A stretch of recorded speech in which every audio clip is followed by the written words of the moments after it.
चुनाव लड़ेगी बीजेपी। कर्नाटक के लिए क्या है बीजेपी का प्लान? साउथ इंडिया में अपनी पकड़ बनाने की कोशिश कर रही है बीजेपी। नमस्कार, आप सभी देख रहे हैं न्यूज़ प्लस टीवी और मैं हूँ आपके साथ अनुष्का सिंह। लोकसभा चुनाव से पहले एनडीए ने सीट शेयरिंग को लेकर तैयारियां तेज कर दी है। हाल ही में बीजेपी ने 195 सीटों पर अपने प्रत्याशियों का ऐलान किया है और अब कई राज्यों में सीट शेयरिंग को लेकर बातचीत जारी है। सूत्रों के मुताबिक हरियाणा में बीजेपी अकेले ही चुनाव मैदान में उतरने की तैयारी में है। वहीं कर्नाटक में जेडीएस के साथ गठबंधन को लेकर बातचीत जारी है। आपको बता दें कि बीजेपी कोर ग्रुप की बैठक के बाद हरियाणा की सभी 10 लोकसभा सीटों पर बीजेपी के लोकसभा उम्मीदवारों के नाम पर चर्चा हो सकती है। बता दें कि हरियाणा में बीजेपी ने 2019 में सभी 10 लोकसभा सीटें जीती थी। यहाँ अभी 9 बीजेपी के सांसद हैं और एक अंबाला सीट सांसद के निधन के चलते खाली है।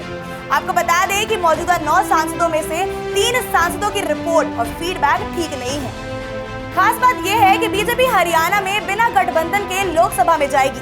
बीजेपी राज्य के सभी सीटों पर अपने उम्मीदवार उतारकर गेंद जेजेपी के पल्ले में डाल देगी, जिससे ये संदेश ना जाए कि बीजेपी ने जेजेपी से गठबंधन तोड़ा है। बीजेपी का मानना है कि 10 की 10 लोकसभा सीटों पर उम्मीदवार उतारने के बाद जेजेपी को गठबंधन को लेकर फैसला करना होगा कि उसे सरकार में बने रहना है या नहीं।